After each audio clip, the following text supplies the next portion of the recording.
in the camp of Israel during this solemn time of Pesach or Shabbat. Many have already found this out the hard way. Yes, we have. Some are sick. Some could have been healed, but were not healed. Others are only 30. They shouldn't be that weak. They could have been strengthened, but they remain weak and they remain afflicted. But Yahweh's original purpose was to strengthen them and to make them whole. And some are dead. Now, some are physically dead. Some are just spiritually dead.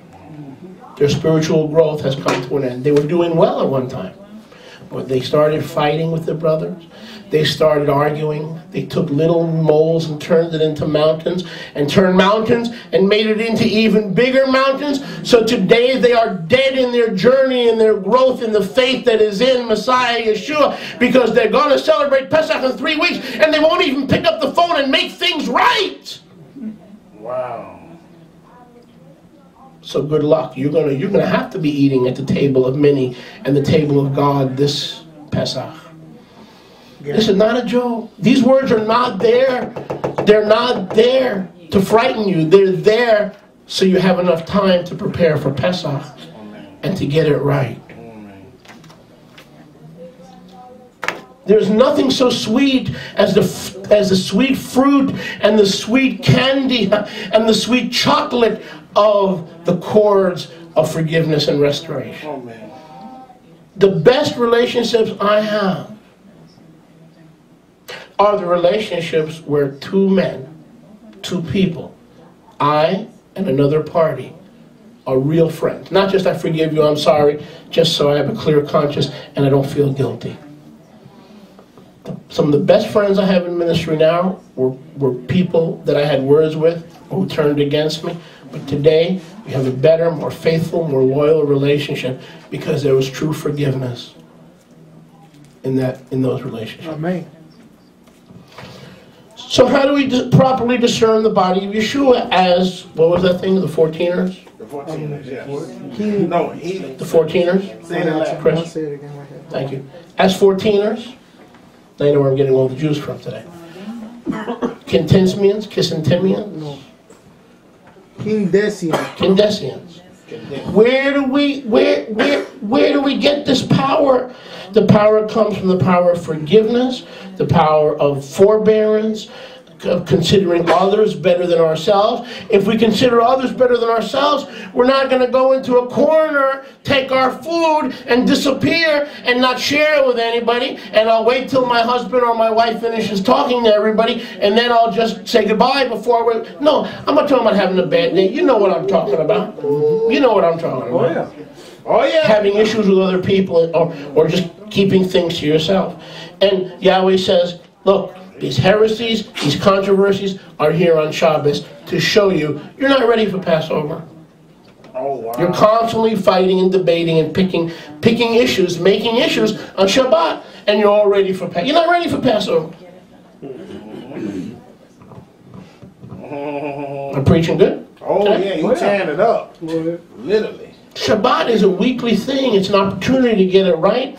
And once we get our behavior on Shabbat right, we will be ready for that.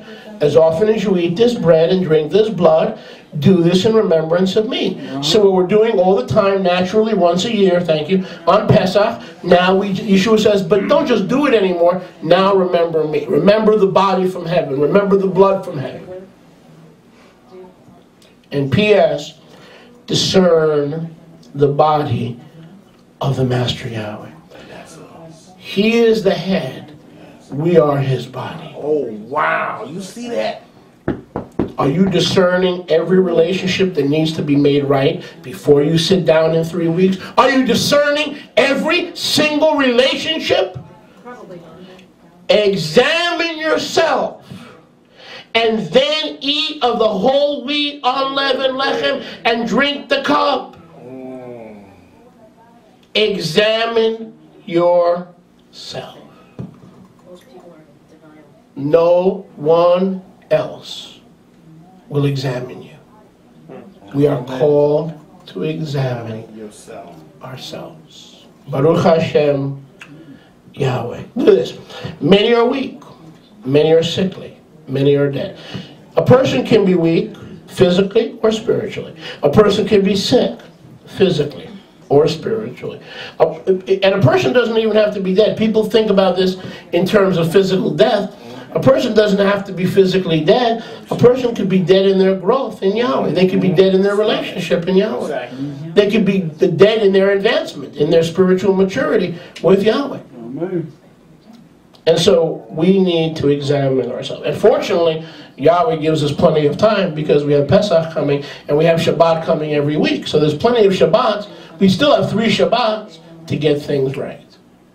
And then once we get things right, then then we need to walk in the Ruach to keep things right. Can I hear a good amen? Amen. Can I get a witness? Amen. Okay, look at verse 31. This stuff tastes good today. It tastes spiked.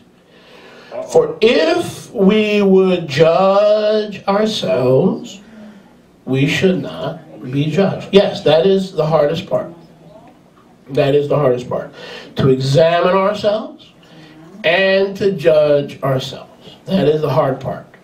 Because all have what? Sinned and come short of the glory. But you know, when the Ruach HaKodesh continues to deal with you and to convict you, you know you need to make things right. Okay, for instance, the other day, in other words, let's assume there's someone who used to go to this congregation. And then every day, over a period of days or a period of weeks, those people keep popping into your heart. And those people keep popping into your mind. And they don't go away. And you just feel a burden or a desire to contact these people and to just say, Shalom, how you doing? How's everything? Because they're your brothers and sisters in Yeshua. And that there's a conviction. There's like a burden. We call it the burden of Yahweh. Like, you know how some of the prophetic books begin with the burden of Yahweh to Malachi, the burden of Yahweh to Hosea, the burden of Yahweh to Yirmiyahu. It's a burden, and when Yahweh burdens you for a situation, it's usually because he wants you to act on that situation. So, judge yourself, examine yourself. Okay, here we go, amen. Amen. Amen. Because, you know why? You're the one that's eating the supper. You're the one that's eating the Pesach. If the others are sick or weak or are dead, that's between them and Yahweh. But in order to avoid that kind of judgment on ourselves, we need to judge ourselves and we need to examine ourselves. Unfortunately, Yahweh gives us chesed and gives us rachamim so we can prepare for the Passover. You read in the scriptures about the preparation for Pesach. The preparations for Pesach are not just physical preparations, but they can also be spiritual preparations. Can I hear a good amen? We prepare physically by getting rid of the what? By getting rid of the leaven, by getting rid of the chametz that are in our homes. But we prepare spiritually by getting rid of the chametz or the leaven here in our heart. So it's both a physical as well as a what? Spiritual preparation. Verse 32. But when we are judged, we are disciplined by Yahweh. That's part of the discipline of not discerning the master's body. Verse 32. Is anyone with me? Amen. When we are judged, we are disciplined by Yahweh, that we should not be condemned with the olam hazeh, with the world. So we don't want to be judged or disciplined by Yahweh because it hurts. It's easier to take the first step and to make things right. Exactly. There you go. It's much easier. Why? Because it is a fearful thing to fall into the hands of the living Yahweh. Baruch Hashem Yahweh. Look at verse 33. Therefore, my Israelite brothers, when you come, here it is, when you come together to eat, hello, you may want to wait for one another. Now you may say, why is Yahweh making such a big deal about all this eating and drinking on Shabbat? He's just using the small things to show you that there could be major problems in our heart. And there could be major problems in our life. Gotcha. Because a man will do almost anything to protect his what? His territory and his food. I know you're right. Okay? You want to see a man get angry? Just pull away his food when he's munching on carrots. Or meat. Or meat. or whatever.